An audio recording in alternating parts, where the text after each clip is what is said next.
শাহিন, আমরা তো অনেকদিন ধরে ঘুরতে মতো যাই না। এই কবে ঈদের ভিতরে গেছিলাম ঘুরতে, এরপরে তো ঘুরতে মতো যাই না। লো আজকে যাই ঘুরে আইগা সবাই। আমি আলামিনে কল দিছি, আলামিন আইতাছে, 10 মিনিট পরে যাই। আচ্ছা,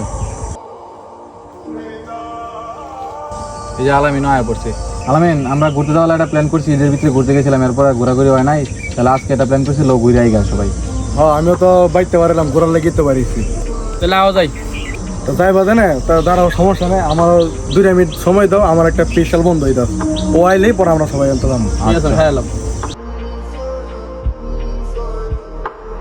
এই ব্রো, কি অবস্থা? এই যে ওর কথাই কইছিলাম, ও তাই বলছে। তো লয় বার ওই ওই হিন্দু, ওর লাগে আমরা ঘুরতে যাইতাম না।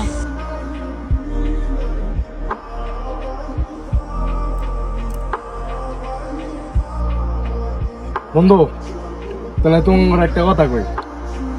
আমরা মুসলমান ও হিন্দু, এখানে পার্থক্য কিন্তু এই ধর্ম দুইটাই, কিন্তু আমরা কিন্তু মানুষই।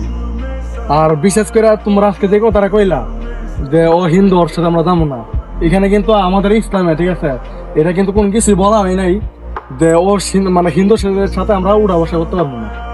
ও তো একটা মানুষই, আর এবং কি আমরাও একটা মানুষই। তো আসলে মানে এই জিনিসটা খুবই মানে তোমরা খারাপ করলা।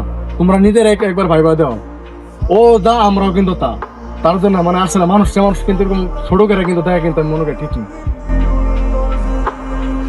দেখ বন্ধু, তোরা যা, আমার যাওয়ার ইচ্ছা নাই। আমার জন্য তোর যে ঘোরাঘুরিটা যেন নষ্ট না হয়, তোরা যা, যাও না।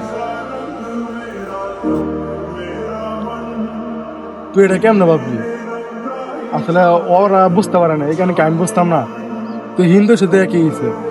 তুইও ওরা যেমন আমার ভাই, তুইও তেমন আমার ভাই, ঠিক আছে? প্রয়োজন আমি করে ছেড়ে দিব, তার আমি তো ঘরে যাবো।